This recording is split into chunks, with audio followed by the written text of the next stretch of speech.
Geoffrey Hinton resmi pamit dari Google. Ya, selain itu ia baru saja mengingatkan bahaya AI bagi umat manusia apabila dikembangkan secara berlebihan.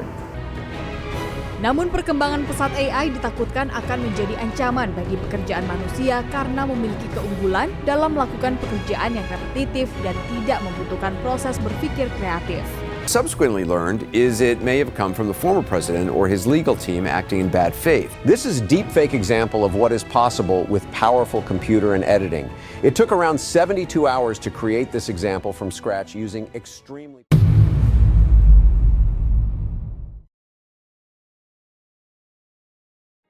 Namun, di balik pesatnya perkembangan teknologi tersebut, terdapat berbagai tantangan yang perlu kita perhatikan. Banyak pekerjaan manusia mulai tergantikan oleh mesin dan sistem otomatis. Hal ini menimbulkan pertanyaan besar, apakah manusia masih memiliki peran utama di masa depan? Dan disinilah nilai-nilai Pancasila, khususnya sila kedua, yaitu kemanusiaan yang adil dan beradab. Pancasila mengingatkan kita bahwa teknologi seharusnya digunakan untuk meningkatkan kesejahteraan manusia, bukan untuk menyenangkan nilai-nilai kemanusiaan. Kecerdasan buatan memang mampu bekerja dengan cepat dan efisien, tetapi tanpa moral dan empati. Hasilnya bisa menimbulkan ketidakadilan. Contohnya, penggunaan AI yang tidak bijak dalam pendidikan, media, atau dunia kerja dapat menimbulkan kesenjangan dan penyalahgunaan informasi. Oleh karena itu, manusia harus menjadi pengendali teknologi dengan menjunjung tinggi nilai keadilan dan adab. Karena secanggih apapun teknologi, dia tidak memiliki hati nurani sepertinya layaknya manusia.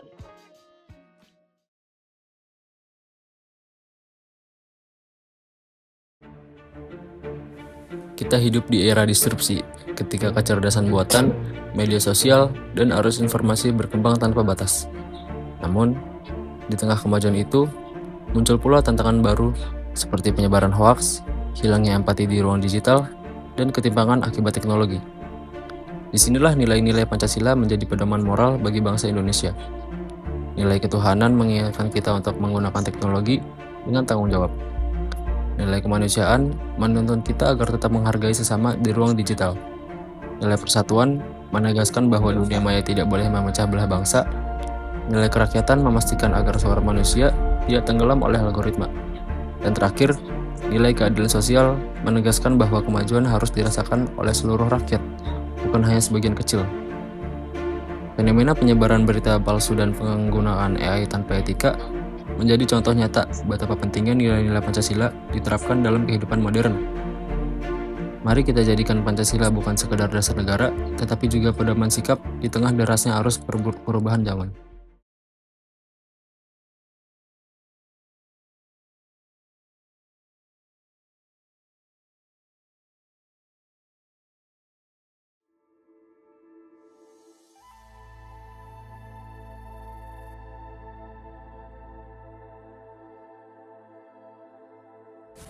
Kini, kita melihat banyak contoh nyata penerapan nilai Pancasila di tengah era disrupsi.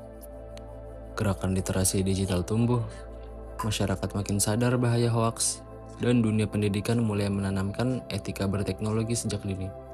Semua itu menunjukkan bahwa Pancasila tetap menjadi dasar moral bangsa di tengah kemajuan zaman.